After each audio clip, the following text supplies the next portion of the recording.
देखो, ये दुनिया का नियम है। गुड है तो बैड आएगा ही साथ में। अगर गुड है तो इविल आएगा ही साथ में। तो सक्सेस है तो फेलियर आएगा ही साथ में। मतलब ये को एग्जिस्ट करता है। एक बंदा मुझे बता रहा था कि मुझे ऐसा है कि लोगों का इच्छा ऐसा है कि मुझे बच्चा चाहिए बहुत ही प्यारा, लेकिन हम उसका पॉटी नहीं लेंगे। ठीक है, ऐसा नहीं होता है। तो इसलिए जो बंदा सक्सेस एंड फेलियर के बीच में फेलियर का लोड को लेके चलता है, हर आदमी का फेलियर हुआ है, चाहे अब्राहम लिंकन हो, चाहे स्टीव जॉब हो, चाहे मंडल हो, जम के फेलियर हुआ है।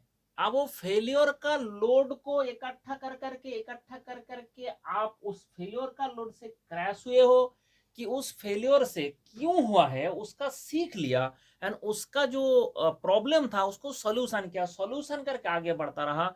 तो जो ऐसा किया उसको सक्सेस कोई नहीं रोक सकता।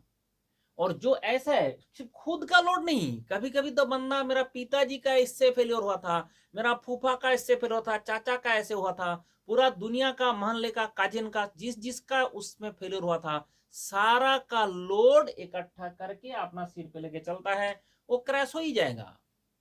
लेकिन जैसे मान लो आप गेट एग्जाम देने जा रहे हो, कुछ बंदा का देखोगे बहुत अच्छा से प्रिपरेशन किया और उसके बाद अच्छा परफॉर्म कर लिया, कुछ बंदा का परफॉर्म नहीं हुआ।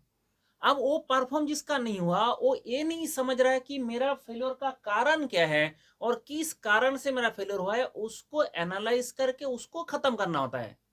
लेकिन ज्यादातर बंदा करता क्या है कि जैसे ही फेलियर हुआ उसके बाद वो बोर होना शुरू होता है, पढ़ाई से डिस्ट्रैक्ट होना शुरू होता है, एंड कभी कभी तो बंदा डिप्रेस होना शुरू होता है। एंड डिप्रेशन में चला जाएगा तो पहले जो कारण आपका था फेलियर का वो कारण और बढ़ जाएगा। आप आइदर तो ढंग से क्वेश्चन प्रैक्टिस नहीं किए और नहीं तो प्रैक्टिस करने का एल्गोरिदम नहीं बनाए, तो जिसके कारण एग्जाम सेंटर में नहीं कर पाए। अब वो सब चीज को एनालाइज करके कौन सा एरिया में आपका वीकनेस था उसको ढूंढ के उसको खत्म करेंगे, तब ना जाके दोबारा सक्सेस आएगा। लेकिन अगर आपने उसमें डिप्रेस हो जाओगे तो क्या होगा। तो इसके चक्कर में ये जो चीज है वही है कि फेलियर को आप स्टेप्स बनाओ, क्योंकि हमने इसमें फेलियर हुआ था तो उसको हमें स्टेप्स बना के चलना है और उसी से हमें पता करना है कि गलती कहाँ हुआ था, दिक्कत कहाँ हुआ था। जो आप ऐसे डिसाइड करके आगे चलेंगे एंड उसको खत्म कर देंगे, एक दिन आपको सक्सेस मिलेगा ही मिलेगा, कोई नहीं रोक सकता। ऐसी पढ़ाई में नहीं है, जिंदगी में हर टाइम में, every time, every case, every moment आपको फेलियर एंड सक्सेस मिलता रहता है, हर चीज में मिलता रहता है। इस चीज को सिर्फ पढ़ाई से रिलेट ना करे, जिंदगी के साथ रिलेट करे। जो कुछ भी आप करते हो, आप एक सब्जी भी खरीदते हो वहां भी आपका फेलियर सक्सेस होता है। ठीक है, आपको सड़ा वाला सामान देके चला गया, आपको पता नहीं चला, तो आपका फेलियर है। आप अगर बोलोगे कि मैंने दुखी हूं उससे गाली देने लगा, नहीं, ये तुम्हारा भी गलती है, तुमने देखा नहीं, तुमको पता नहीं है, तुमको पहचान नहीं है, तो फिर कोई भी लूट के चला जाएगा। तो ये भी एक फेलियर है। अब उसको भी हमें सीखना पड़ता है, ऐसा नहीं कि हम जाके उसके लिए दुख मनाए।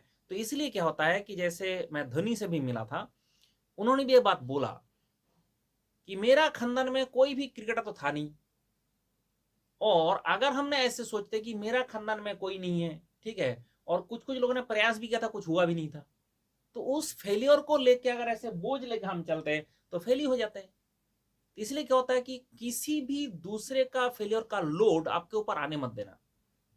आपका पिताजी का फेलियर हुआ था, आपका मम्मी का फेलियर हुआ था, आपका चाचा का फेलियर हुआ था, लेकिन वो फेलियर, वो कारण आपके ऊपर नहीं है। आप सिर्फ सोचो कैसे हम इस काम के लिए, जिस काम आप कर रहे हो उस काम के लिए कैसे काबिल बने, कैसे और कैपेबल बने, कैसे और पावरफुल बने, सो दैट हम इसमें सक्सेस लेके आ पाए। किस चीज से फेलियर हो रहा है वो ढूंढना बहुत जरूरी है, उसको एलिमिनेट करना बहुत जरूरी है।